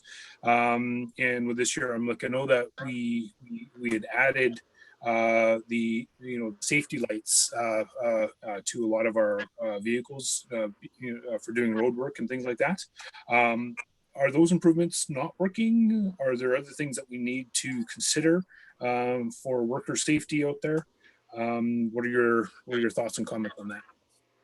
Well, as the staff, we had an OHS meeting here beginning of June, and they said it's been much better. But they did have just, I guess they're just not so much paying attention, but they're just blatantly they drove through the zone, and they did take a photo of the vehicle and the license plate number, and it was reported to the police. Okay. So it has been better. Like with the traffic lights, it helps direct traffic, and the delineators we've had, those also help. Okay. So just a question then, like with this year, if we are doing road work where our crews are out in the middle of the road, like should we consider closing down like traffic, let's say one way through those areas, or like do you think there should be anything else done? So we did try something different this year on Central, and we did delineate all the traffic to one side, so that so our staff could totally work in their zone, their block. We did a block at a time, and it seemed to work quite well. So we plan on using that again, like on the party streets, and then on residential streets, we can just shut off a section at a time, block a section at a time. And but there was a success anyway with the delineators and the block being closed down. Okay, excellent. Well, thank you very much for your report. Councillor Schramm? Jason, I appreciate you. You do a good job, as all the staff does, because I don't want anyone to be left out. But we're talking about your report, Jason, and I really appreciate all that you do. I have a couple of things, and one is the LC50 test. I didn't know that we do a 48-hour and a 96-hour LC50 test. When did that happen, and did I miss something? I thought it was just one test with trout. Can you explain that a little bit for me? So yeah, they do a couple tests on these trout with different lengths of time, and they have to survive for 50%. They have to have 50% survival rate to pass the test. So I guess I can't explain that whole thing right now as to how the tests are done, but the Daphnia are always, they're in most, I've even seen them in dugouts and such. They're a strong survival type of bug, I guess, where the rainbow are very susceptible to ammonia, and they just do different lengths of tests they do different mixes of tests. Like they do a different percentage, I guess, of effluent and water mixtures to see at what point they would survive and what point they won't. That is why some of the differences in these tests. It's a bit of a variety of tests they do to try and establish if they pass or not. And this is very recent. It's only been probably the last, I'd say 3-4 years we've been doing these tests. Okay. Is there anything we can do other than what we're already doing in regards to this recent new testing? We've tried a variety of things that we could try, anything that we could try and do in ours, like hold some effluent back longer. We've tried to hold some back for a long period of time without the overflow going on. We always have to shut that overflow off when we do drain to the river, so that there's no infiltration of sewage into there, like into the overflow. And we've tried the other product, can't think of the name right now, sorry. But we've tried a variety of tests anyway, or different things to try to accommodate and make our sample better. And it's just come down to, we even tried aeration. We wanted to try aeration at one time, but the EPO came around when we were going to install just some simple irrigation, like farm irrigation, I guess, just some windmills with some aerators. And they would have permitted us to put them in that year, but we would have had to take them all out, even if they worked or not. It needs to all be engineered because we're changing the outcome of the sample. And I guess the product I was going to mention here that I forgot to mention, or what the name was, is enzymes. We tried adding more enzymes into the lagoon to help break down the solids. Same kind of thing you would do in your RV. You would put some enzymes into the tank to help break down solids. And we've tried everything we can, but obviously now we just we need a bigger engineered project, and that's what's going ahead to help us pass these tests. Awesome. A couple other things. One is if I could just ask in your next report, when you talk about lift stations, if you could just give us the address of where those lift stations are, because I don't remember where lift station 8 and 9 are, where 3 is, where, you know, all those, we talk those numbers, and I know you know where they are, but it just helps me to know where they are, and helps, just lets me know what lift station is what. But is there anything about that Cummins service thing, that inspection, the breakdown, has that all been fixed now? The Cummins, there's a 5-year, they change out the antifreeze in that system to cool that. We only have it up on number 8 and 9. The rest of the service has all been done. I can definitely put all the locations in next time with the lift station, so you know where they're located. But that service will be coming up here. I think they booked it in now for end of July, early August. And it's a new name. I hadn't seen it before. It's called a quennial inspection, where they change out the cooling system, and they do a few other things. They drain, flush the cooling system, refill it with new coolant, clean radiator tubes, replace thermostat, inspect valve clearances, and adjust as appropriate. So these are a combination cooling system on these lift stations. They are water cooled, and they have a coolant that runs through it as well. So it's service to maintain them. Nothing that broke down. It's just ensuring that they're emergency generators and that they will keep working throughout power outage. Awesome. My last question, because I'm being a little bit like Councillor Beck, adding a question after I say last question, but FTDs, has the engineer given you any help with that for alternatives? Has he got back to you about that? VFDs? Yes, or yeah, the VFDs. Yeah. No, I have not heard back. Other alternatives. Our electrician that has done some work in our lifts mentioned that there might be a different method of doing it, and I questioned a little bit on what that was, and it's like a soft start electrical system. And now we have one of these, I understand, in one of our lift stations that was installed in 2007, and it hasn't given any trouble as far as it doesn't have a VFD, so that part has been good. We've had to rebuild both pumps, but that wasn't due to any VFD related item. So I'm asking him if there's something we can do in that regards to change these out. Now I understand it'd be some cost and some engineering involved, but in the long run, it might be worth it, because these VFDs, as you know, in the water plant, our new water plant, we've changed quite a few, and they've done a lot of testing on that. And we're going to see how this summer goes once the hot weather hits. But I don't have an answer from him as of yet, just to answer that question, I guess, for you. And I'm hoping for some other alternatives. Okay. It's just not that reliable, it seems. Yeah, and I sense your frustration. So so good job. Thank you very much, Jason. Appreciate you. You're welcome. Is there any other questions for Jason? Okay, thank you, Jason. You're welcome, thanks. Moving down to recreation, Paul. Good afternoon, Mayor Spence, members of council. My report is filled with a bunch of information.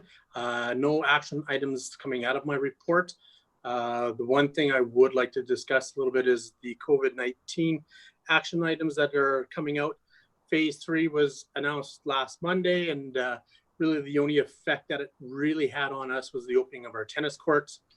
At the same time that they were announcing Phase 3 opening, they did announce a couple different items that really put us into action and have us moving forward with reopening, and that is the parks reopening, playgrounds reopening, and public washrooms reopening.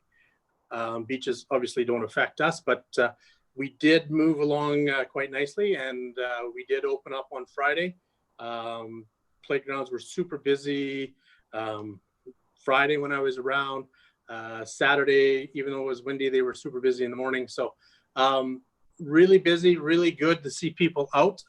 They were under the 30 requirement. And the skate park, I don't think we've had an issue with the skate park yet. We've been close to the 30 mark, but haven't been over it. So not a lot of complaints coming out of the opening. We did get the feeling during this time, though, that the government is moving forward on a fairly rapid pace. And I'm when I'm done with the meeting here today, I'll be logging on to see what the report has. We have a feeling that Phase 4, Part 1, they're going to announce some of the openings of that, seeing how they have some of the action items already listed up in their website in their reopen plan, and that is ball diamonds, soccer pitches, beach volleyball courts, spray parks, that type of items. So we're starting to look at opening some of that. We've been in close contact with a number of our organizations and associations, and it looks like they're excited to get back and get into things too. So it's going to create a little bit of fancy dancing on our part to get in and maybe bring some people back a little quicker as our services start to pick up. Further to that, we did have the Wheatland Library implement or start to plan to implement a curbside pickup program with the library, and I've been in discussions with the library board, our head librarian, which actually is doing quite nicely out in our parks department, about potentially taking part in the program on a part-time basis, and we feel that would be a good step to getting that program off the launch pad and giving our head librarian some time to get back in the library and prepare to open on a regular basis. So that is all I really had for today, folks. Okay, Councillor Tooley. Hey, I just wanted to check on with the report. There was one spot that kind of confused me a little bit, and it's with the grid of what's open and what remains closed. It's the outdoor skating area at Prairie Oasis Park, which is identified as open. Yes. And then it says it remains closed until Phase 4, as per the plan to reopen. Open the skating arena in Prairie Oasis Park. Just some clarification around that. Would we really need the skating area open right now? We get a big demand for that because kids like to go on there and they like to rollerblade or they like to play lacrosse. So it's an open space. And so we actually, I apologize, we did open that as part of the Phase 3 with parks and whatnot. It was within the categorization of that. So we did open that. Okay. Councillor Philipchuk. few questions I have. First of all, I understood that our AAA group was going to be coming here today. That was sort of the carryover of us not making a decision at the last council meeting, that we may hear from that group about potential funding and some of those. I'll start with that one. Have you heard anything from them or anything else at this point? I haven't heard much more. I did speak to their president, and he did feel that he was going to do a personal presentation to council. And further to that, that is all that I've heard of. So I was quite shocked when I downloaded the agenda as well, and they weren't on the agenda as well. So they did indicate that they did have intentions of coming. So I think there's been a change to that information. Dawn, did you want to speak to that? Yeah, Vance actually emailed me, and he said that they have come up with a funding, and that they would no longer need to be on the council package. Okay, good. Good news. Anything else, Councillor Felchuk? Yes, that's excellent news. First of all, great job on getting the parks ready over the week, because I know the school divisions weren't able to do it with their parks. They didn't have the signage in place to open them up at that same pace. They're supposed to be open today, my understanding. But I know we'd gotten an email that some of them within the school division anyway. So I don't know about Warman specifically, but they didn't have the signage. You and your team got this ready in a short period of time. It was just like I was driving by the skateboard park, and next thing I drive by and the gates are gone and it's filled up with people, which is great. It's nice to see the energy there. And even seeing all the people with hand sanitizer at our new park, our accessibility park, that you're seeing families there and great things happening there. One question I do have, you do talk about timelines to open. How long would it take you to turn around and put some ice in that Legends building? Because you know that's going to be a big push by the organizations to get ice and up and going. And I'm just wondering so we sort of know when it's announced, what does it really mean for your timeline? My timeline, I can put ice in a week. My biggest issue right now going forward would be staffing, because we are running fairly bare bones. It takes 3 to 4 guys to put the ice in, a good week to put in great ice. So I've got to pull those guys out of the parks. And when we're talking that we have, 10, 11, 12 persons in the park, and I'm pulling 3 or 4 of them out, it really puts them shorthanded. So, but as far as if I had to put ice in, yeah, I'm in 5 to 7 days. Perfect. Thank you. You're welcome. Councillor Beck? Yes, thank you very much. Paul, thanks for the background for the, for the library, like at least getting the curbside program up and going. According to the schedule, it kind of shows 3 days for the librarian going to be inside the library while it's actually closed. And my understanding is that libraries wouldn't be reopened until the second part of phase 4, which is presumably a number of weeks away. With this year, is there actually enough work for the librarian to come back full time? Yeah, so I guess I'd just leave it at that.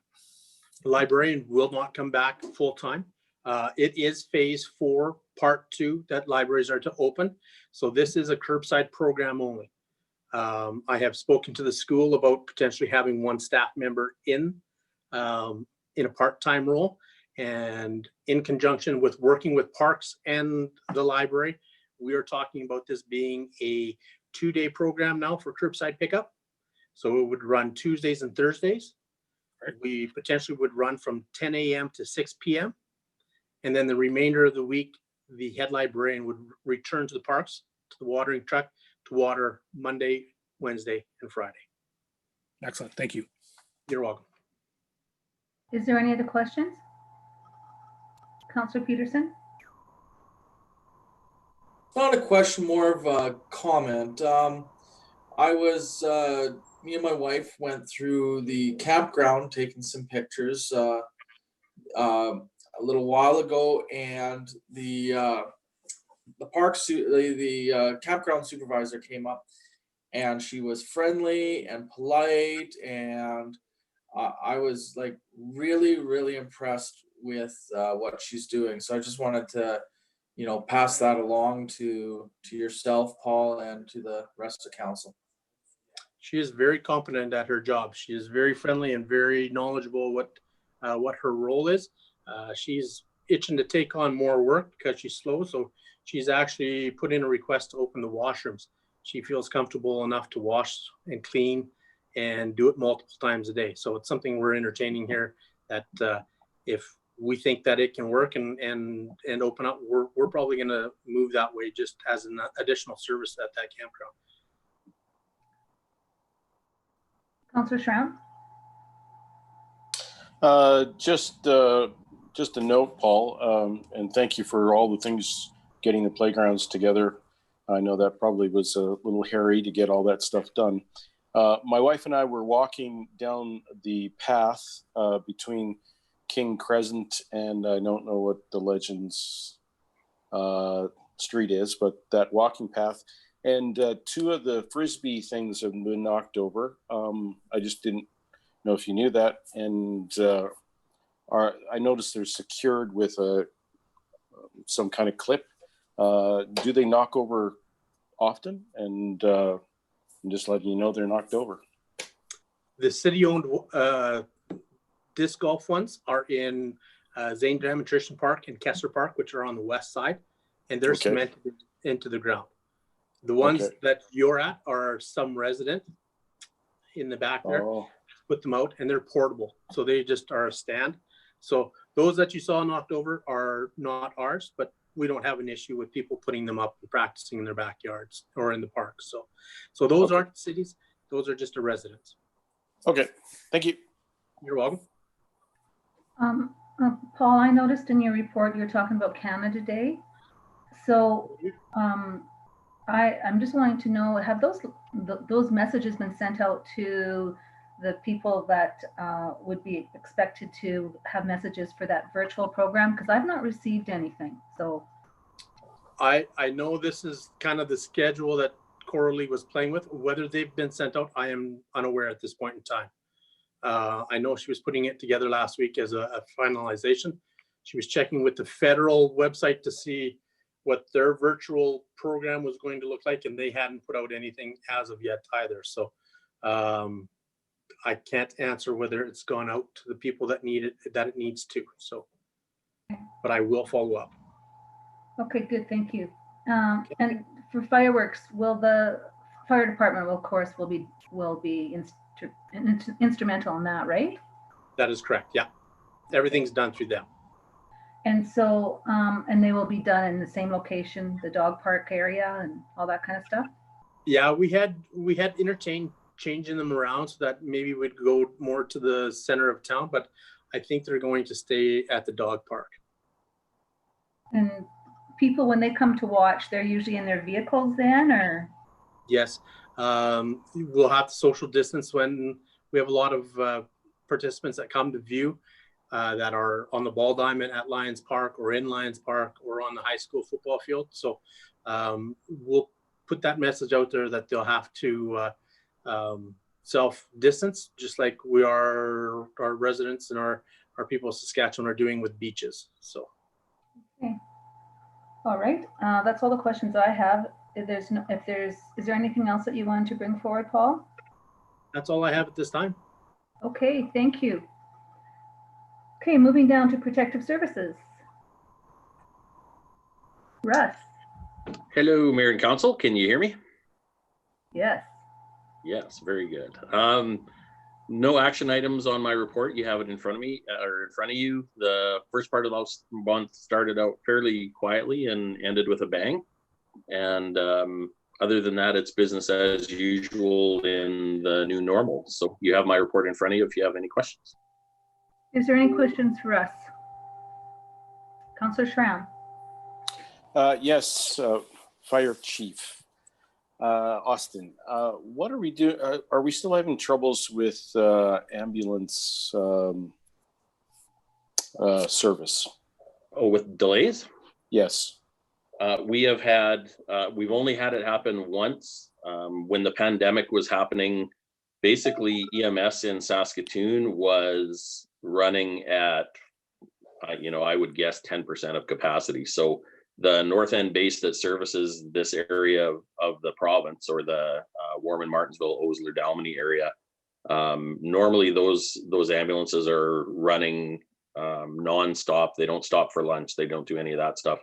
During the first few weeks of the pandemic, they had 2 ambulances sitting in that base, not having to respond to anything. So the minute that a call would come in, they were hot on our heels anytime that were called for service. We did have one last week that there was a significant delay with no units available, but it was an anomaly as far as what we're seeing for business right now. So I guess on the grand scheme of things, it's been a lot better. Okay, so is it still in the works to improve that, or are we past that? I'm not sure where we're at with that aspect of things. Yeah, I'm not sure where it's at with as far as COVID-19 goes. I know Her Worship and City Manager Smith and myself had been in, we had sat down with the health authority and with the ambulance service, and it was my understanding that Medavie Health Services West was working on a plan with the health region. They had a significant ask for manpower to, of course, this is pre-COVID, to put more ambulances on the street and more staff in them to address some of these concerns. So from my understanding, they are working on it at the health region and Medavie levels. We haven't had a meeting on it since, but in my understanding, they're working on it. Okay, thank you. Anything else? Councillor Filchuk? Just a quick note on motor vehicle collisions. I see it's so low, which is great. What triggers a call to you guys? Is it so that doesn't mean there's only that many accidents. That means that many accidents where you are actually called to. That's right. Yeah, the RCMP would have a better picture of how many actual collisions there were. We are called when there's injuries or when there is fluids or fire. So inside city limits, if it's not one of those things, if it's something the RCMP, it's a minor fender bender and they exchange information, we'll never be called for that. So anything you see on our reports as far as responding, something significant has happened where we've had to show up on scene. And that's just inside city limits? Well, we show, well, as far as the stats go, it's inside and outside city limits, but I know the majority of the low speed fender bender type of accidents that happen within city limits, because there is no velocity, there's no energy transfer there. So there could be any number of incidents inside here. Whereas when you get out into the rural and onto the highways, a lot higher speed, a lot more energy, and pretty much all of those collisions were called to. Thank you. Councillor Schramm? Sorry, I just had thought of one last question, and that is the fire band. Are we still in a fire band around Warman? And how are fires, are we still in a protection mode here in the city? No, there's been, the RM lifted the fire ban approximately 2 weeks ago. And for all of our surrounding areas, we never did do a ban within city limits, as long as we just put out a lot of social media and information saying, follow the bylaw, these are the rules, and follow the rules, and we should be in pretty good shape. We had no incidents as far as burning from backyard fire pits and that kind of thing. Since this spring, we haven't had anything inside city limits at all. And we've only had a couple calls in the RM, actually one in our district and one just outside for mutual aid. Since the ban was lifted 2 weeks ago, there's a lot of pressure from the agricultural industry to lift the ban, especially agricultural producers that had flax, because apparently you can't work flax straw underneath the ground, you have to burn it. They burned off all their fields and got everything planted, and there was no additional call outs for that. So that's pretty good. Awesome. Thank you. You bet. Okay. Well, thank you, Russ. You're very welcome. Economic Development, Josh. Good afternoon, Your Worship, members of council. My report in front of you is all for updates. So there's no action items, but I will call attention to the third point, which is the update on the Center of Excellence. That was kind of following a report several committees of the whole ago. It kind of sat there for a bit, and I'm excited to let you know there's some updates across the province on incubators. If you haven't had a chance to take a look at the link, I suggest just take a quick look. It's a really quick read, but it kind of highlights what the launch box is, which is an incubator that's being started up in Estevan. And it's a bit of a hybrid compared to what I provided in my report. And I think it's something that is both viable and ideal for our market here. So wanted to just let you know about that. I'm doing some additional research into that, and I've been in touch with the project manager there, the manager, I should say. I'll be getting some additional documents to look at it and see if it's a viable option for the city here. So. Do we have any questions for Josh? Councillor Bilchuk? Just a couple points. First of all, I think it's a great idea when you're going to visit businesses, giving them some masks like that. I think that's a nice initiative. And it's a great opener of all the different regulations they're dealing with and some of the conversations. So I like that. I really like seeing that. You mentioned within your incubator, I had a chance to go to the website, but you say 2 places and you only mentioned Estevan. So I'm just, where else is there an incubator? Or is it Warman? Yeah, no, the other one that's in the works, but it's still very high level, is actually in Coronach. Okay. And so that's being initiated by CEDA, the Saskatchewan Economic Development Alliance. And so they'll be working on that. So I'll be getting updates as I am a board member there too. But it was kind of interesting because both of these projects came across my desk literally 2 weeks ago. So there's, it's good news. I know that both are applying for funding. Launchbox applied successfully for WD funding, which is big. So a lot of moving parts for sure, but yeah, very exciting stuff. Just one thing I noticed, it is the setup of it is the city of Estevan, and then it goes down to an economic board, to an economic development officer, and it sort of links out. So it is really the cities. So it's city-owned land on city-owned property. So is that something? And so I'm just wondering, how does that sort of work with the land we have available, or possibilities? Because that's something we were hoping for, that private sort of push. We don't really have the same structure that was mentioned in the Estevan one right now anyway. And do you suggest? Absolutely. Yeah, absolutely. The building itself is actually owned by Affinity Credit Union. So they're donating the building. So the partnership is exactly what that is. It's a partnership amongst multiple organizations. My understanding down in Estevan, they have an economic development officer, so similar to myself. They have a chamber of commerce. They have an economic development committee that's been set up to help guide the launch box, but the launch box itself is actually being managed by a separate manager. And so there is, and I don't know if it's in the slides, but I do have documents showing sort of the level of communication and governance as well. So it's certainly a very significant partnership. And I think, yeah, given what I've seen for the financials, I'm not surprised. I'll see if I can get permission. I can pass it along to council so you can see exactly what they applied for and what they were awarded. If anybody would like to, yeah.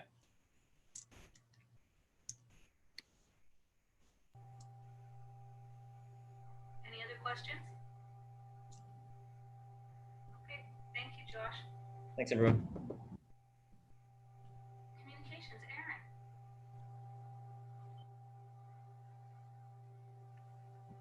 Hi. My report, I've given you a snapshot of what's been happening over the past month, and a summary of the social media activity. Last week, we had a campaign for the volunteer awards, so I hope everyone's had a chance to congratulate all of the winners. Is there any questions of Aaron?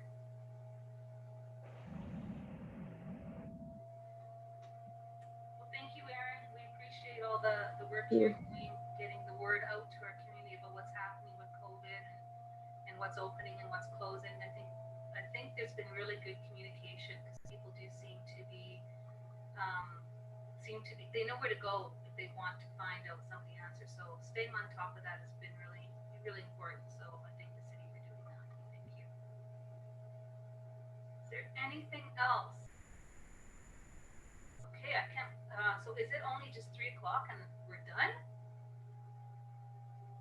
Well, that's great. Everybody, I guess, oh, Councillor Beck, I see your hand up, but I'm not hearing you. Yeah, thank you, Mayor Spence. With this year, I was just, with this year, I certainly apologize for not being, let's say, available right at 1 o'clock. I just have a question regarding the RCMP document that had come forward. This being the one that they're looking for the city of Warman to sign the agreement on. In there, it certainly talks about some of the initiatives there that they're bringing forward, and the one I just don't have it on hand, and you know exactly what it's called, but it was talking about say like the repeaters within Warman for actually staying in contact. With this year, I was wondering, do we have any context as to them having any issues within Warman city limits for communications? Because when I look at this program and when they attach the cost part of it and whatever, you multiply that out, comes out and it's basically just shy of $500,000 worth of cost. And I don't know that's really reflective of a value that would be representative of Warman if there is no particular issues with communications within our jurisdiction. So I guess that would be one point that I would actually, just ask to see if we could find out a little bit more information on that prior to signing this particular agreement. Manager Smith, can you talk to this?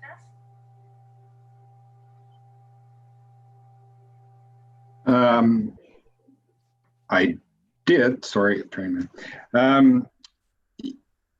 There's those will be future initiatives that they're talking about right now. So we can certainly, I'll bring the question up, or Councillor Filchuk can certainly bring it up at the at our advisory committee meeting. But it's one of those items that there may not be an issue in Warman, but there might be in the RM or in Delisle or other areas, and we all share those costs, and that's part of the agreement that we have with our RCMP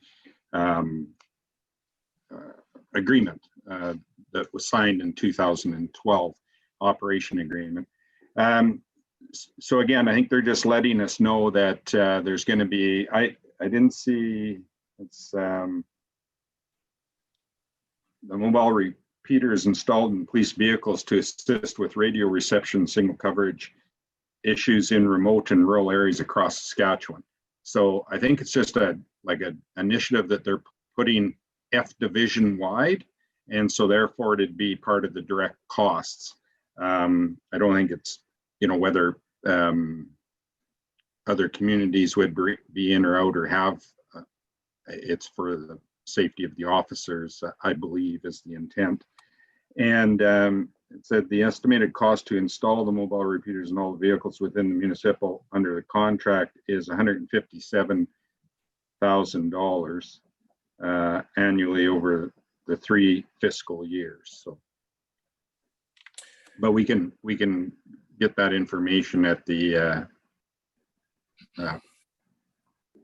at our meeting. I think it's coming up in a month or so, Councillor Filchuk. Yes, it is. But to sign this agreement, I think there's a little bit of a time crunch for that. So we may need to reach out and see if there's anything else on that. All capital, as you are aware, like whether it's cars, whether it's new initiatives, all of those things are the masses pay, and you pay your percentage based on that. So I know that, it's not anything specific that way, but I think we could get an answer from the RCMP directly on what that breakdown for the cost compared to others within our area are paying. Okay. So that $472,000, that wouldn't just be borne by the city of Warman. That's basically jurisdiction wide. Is that correct? Correct. Perfect. Excellent. Thank you. I just noticed something, Your Worship, and this is a question for Josh, and that is the WPRRC financials. Are they coming to the next council meeting for accepting? What are we doing with that information? Having a meeting on Thursday, but maybe Josh, can you speak to that? Yeah, so I didn't have any intention to bring it to council for approval. My intention was to take it to the WPRRC committee for review and approval so that I could file it with ISC. So my understanding is the financial statements, given that we're a nonprofit, have to be filed each year with them. And in order to do that, the bylaws under the committee structure don't even require that I have to bring them along, but it's obviously recommended that I do. So if council wants me to take them to council for approval, I certainly can do that. Council members, I guess, on this. Sorry, I didn't hear you, Your Worship. I'm just wondering what everyone else feels. Do we feel that this is just an extra layer, or do we feel that it's important to have these financials as the city is paying into them?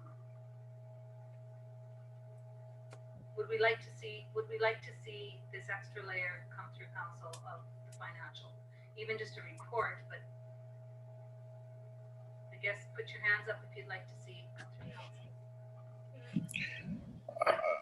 council. I personally think we've seen it, but being up, allowing the public to know that that's what's happening, I think is important too. But I guess I would like to hear from Richard Councillor Beck, on how he feels, and he is the chair for that committee. Yeah, certainly a great question put forward there, Kendall. Yeah, and I suppose in thinking about this, with the chair, probably wouldn't hurt for it to actually come to council, seeing how it is. Ultimately, like, the city is the financer of the program. So yeah, with the chair, I would actually agree with you that it should be something that is certainly brought forward, even if it's just for information to be filed. That way there would certainly make up a part of our minutes and show our oversight of that particular file. So yeah, with this year, actually, I would definitely be in support with you for that there, after it's passed by the WPRRC committee to certainly come to council for correspondence and for update. Council agree? Are you guys in favor of that? Put your hands up, I guess. Okay. Okay, so then I guess, Josh, after that meeting happens, if that document can be sent as correspondence to City Council, that would be appreciated.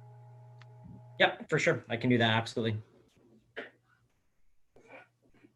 Anything else? Last call. Anything else?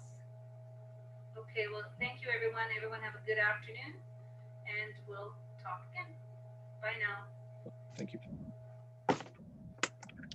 Thanks, everybody. See ya. Bye, everyone.